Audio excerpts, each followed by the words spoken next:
La France est foutue. Je voulais commencer la vidéo comme ça fait un peu de buzz. Bon, j'ai deux événements à vous raconter, mais malheureusement, parmi tant d'autres, c'est pas moi qui les invente, hein, c'est la presse qui les relaye. C'est-à-dire que tu choisis aussi tes articles de presse, ceux qui t'arrangent. Bien sûr, ça m'arrange énormément. Alors, dans le premier, celui qui m'a le plus choqué, c'est à Béziers. Guet-apens sur policiers et pompiers. Alors, policiers, on était habitués. Non pas que je valide, mais on était habitués. Alors, qui n'a jamais caillassé un petit policier pour se marrer? Tu sais, comme dans C'est arrivé près de chez vous, moi, tous les matins, je me fais un petit facteur, tu vois. Là, c'est notre ambiance, c'est les pompiers. Alors, jeudi et vendredi, des jeunes ont tendu des guet-apens aux policiers et aux sapeurs-pompiers. Cité de l'Iranger, à Béziers, je savais pas que ça. Le préfet de l'Hérault condamne ces jagissements. Bravo monsieur, c'est bien, parce que d'habitude, grande turlute, gorge profonde et on avale l'épreuve. C'est très important de changer un petit peu son fusil d'épaule, si vous me permettez l'expression, parce que les armes en France, c'est que d'un côté, la police n'a pas le droit de se servir des siennes. Alors, retour des violences urbaines dans un quartier de Béziers en cette période de vacances. Ce jeudi 24 et 25 octobre 2024, des jeunes ont tendu des guet-apens aux policiers et aux sapeurs-pompiers.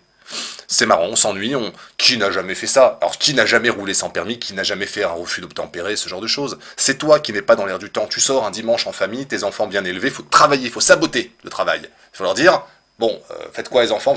Tiens, fais des cocktails Molotov, va arroser 2-3 pompiers qui sont là pour sauver ton gros cul plein de merde d'une situation chaotique de feu, de chats coincés dans les arbres, etc. Donc on a, si tu veux, ces petits jeunes qui s'ennuient. C'est ce que nous dira certainement Macron. La jeunesse s'ennuie. Donc c'est normal qu'il caillasse un petit peu. Tu te rappelles de ce policier qui a été happé par une voiture. Le mec qui s'est pas arrêté, il l'avait pas vu, il dira. Il a fait une pirouette cacahuète, il a atterri sur le coccyx. Ça ne s'arrête jamais. Et alors, deuxième cas, mais je peux t'en citer plein, j'en ai trouvé deux qui ont retenu un petit peu mon attention parce que relativement singulière.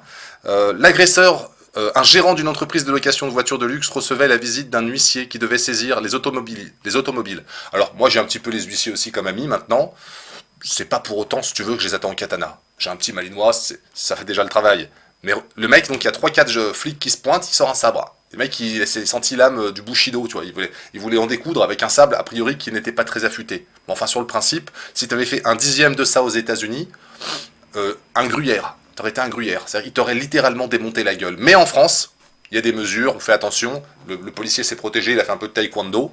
C'est triste, c'est-à-dire qu'en fait la police ne peut même plus répondre. Attaquer au sabre, normalement t'es abattu. Je dis peut-être une connerie, hein, j'en sais rien, mais normalement tu attaques avec une arme létale, parce qu'un sabre techniquement c'est pas fait pour jouer du violon. Normalement tu vas en prison, à minima t'es mort en fait. Donc mort en prison ça n'a pas d'intérêt. Qu'est-ce qui se passe en France? Est-ce que la police ne va pas littéralement péter un câble? Je vous dis, j'en côtoie quelques-uns de policiers et de gendarmes, ils saturent. Et ils m'ont dit, attention, c'est l'ambiance générale en ce moment. Il y en a plein le cul.